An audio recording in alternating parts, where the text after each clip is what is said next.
Aviation, but here in Philadelphia, and the FAA Acting Administrator, Chris Rocheleau.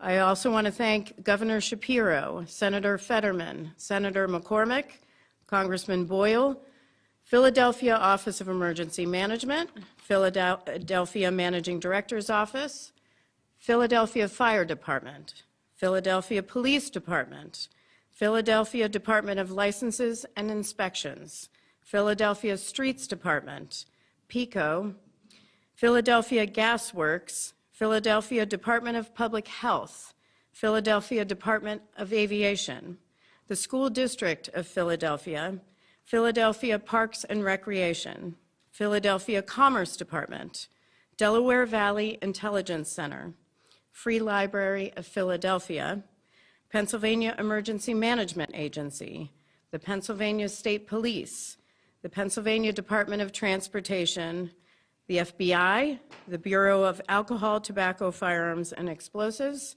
the Federal Aviation Administration, the American Red Cross, the Salvation Army, and the Fraternal Order of Police. As you can see from this very long list, there is substantial support for this investigation. Now I'm going to turn it over to Ralph Hicks for a few minutes to talk about the flight, and then I will return to talk about the crash itself. Thank you, Chairman. Just a little bit about the flight itself. The flight originated at Opelika, Florida, yesterday afternoon about 12 p.m. The aircraft arrived at Northeast Philadelphia Airport around 2:15 p.m. in the afternoon. It was on the ground for a few hours and departed runway 24 at about 6:06 p.m. And it was, like we said, it was dark at the time and instrument conditions. The aircraft climbed to about 1,500 feet above the ground. We were looking at GPS data on the aircraft, a slight right turn followed by a slight left turn, and then a steep descent towards the ground where it crashed. The entire flight lasted less than a minute. Thank you. So I want to stress this was a high-impact crash, and the plane is highly fragmented. There is a substantial impact on the entire community. The debris field extends 4 or 5 blocks, and I do want to stress that this is an active investigation scene. The debris is scattered. It is very dangerous, and so I encourage everyone to stay out of the accident site. It's very dangerous. You'll see over the next several days, possibly extending into weeks, where we will be collecting that debris, loading it onto a truck, and moving it to a secure location so that we can begin to do our evaluation of that debris. Now, I do want to mention we are still looking for the cockpit voice recorder. We have located the 2 engines, but for the cockpit voice recorder, we are still looking for it. It could be intact, but likely it is damaged. It may be fragmented. So if there are citizens or business owners or others who find debris, please email the NTSB at witness@ntsb.gov. That's witness@ntsb.gov. Now, I'm sure I will get questions about having 2 major accident investigations at one time. We are a highly skilled agency. It is not unusual for the NTSB to be investigating 2 major accidents.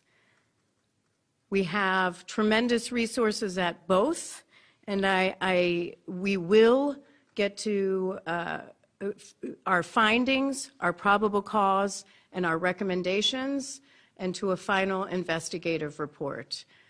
With that, I'm going to take questions. I will ask that you raise your hand, that you give me your name and your affiliation. Sir. Brian Sheehan, NBC 10 here in Philadelphia. Are you classifying this as an accident at this point? The question is, are we classifying this as an accident? Yes, we are. Ray Strickland, CBS News Philadelphia. The IIC referenced the slight turn left and right before it crashed a minute after taking off. Does that suggest anything to you guys early on? The question is the path, the track of the plane, that it moved a little to the right, moved a little to the left. It doesn't really suggest anything right now. We just wanted to provide that information for you. Certainly we'll evaluate information as we continue on with our investigation. Right now, our focus is on collecting the perishable evidence, and that is the debris and what we need to take in order to conduct our investigation. Mills Hayes with News Nation. Are you guys aware of any debris or anything falling from the plane before it went down? The question is, are we aware of any debris or anything falling from the plane before it went down? We are not aware of that. However, certainly videos are always welcome by others who have taken them. We've seen a number of them online. But please, if you'd like to send those also to witness@ntsb.gov. Here and then. Ellen Colojo, Fox 29 Local, Philadelphia. How helpful have neighbors or business owners been in this investigation? Have you talked to a lot of them? The question is, how helpful have neighbors and business owners been so far in this investigation? So today is our first full day for us as part of this investigation. Certainly our other partners here have been speaking with businesses and residents, but not at this time. We may eventually. Yeah. Here and then here. Brianna Smith at 6 ABC. Earlier today, city leaders mentioned that there was a remote area with debris where something happened with the aircraft. So can you elaborate on that? The question is on a comment that was made earlier about a remote area and something happening with the aircraft. I haven't seen that comment, so at this time I can't comment on it, but at our next press briefing we'll evaluate it. Yes. Jonathan Kersley from Channel 9 Australia. You touched on it briefly before. You're dealing with two major accidents now, two major collisions in the space of a couple of days. How do you deal with that? The question is, how do we deal with two major collisions in a span of days? We are a very small federal agency. Most people aren't aware that we only have 436 employees at the NTSB, and that spans all modes of transportation. For aviation safety, we have a number of investigators because our mandate is to do quite more than the other modes of transportation, where we're doing every civil aviation accident in the United States. We also do serve as accredited representative for foreign investigations as well. So in this case, we had to have a highly skilled team focused on certain areas that are at DCA for that plane crash, and then we have a number of other investigators that are not on call for that crash that we can deploy here. Just as a follow-up to that, Chair, are you adequately resourced as an organisation? Do you need more resources to deal with incidents like we've seen here in the United States in the last few days? The question is, are we adequately resourced as an organization? I will say that over the last few years, Congress has given us more funding in order for us to conduct our mission. That has increased pretty significantly over the past couple of years. However, we do need further increases because our greatest resource or greatest asset for the NTSB is our workforce. And so, yes, we always need more resources. President, or would you ask the President for more resources? The question is, have we asked the President? I mean, certainly, you know, our budget for more resources. I will say President Trump has been very, very supportive of the National Transportation Safety Board. I did brief the President this week, and He has indicated his strong support for the NTSB, which we appreciate, and we appreciate the resources we've been given. And certainly in our budget request, we will always hope for more. We'll see what comes. Yes. I know you said that you're still looking for the cockpit voice recorder. Can you just talk about how crucial that is in the investigation, and then on top of it, the condition that it's in? Yeah, so the question is on the cockpit voice recorder.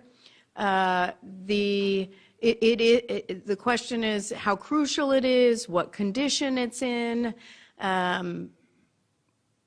The condition could be fragmented, could be damaged.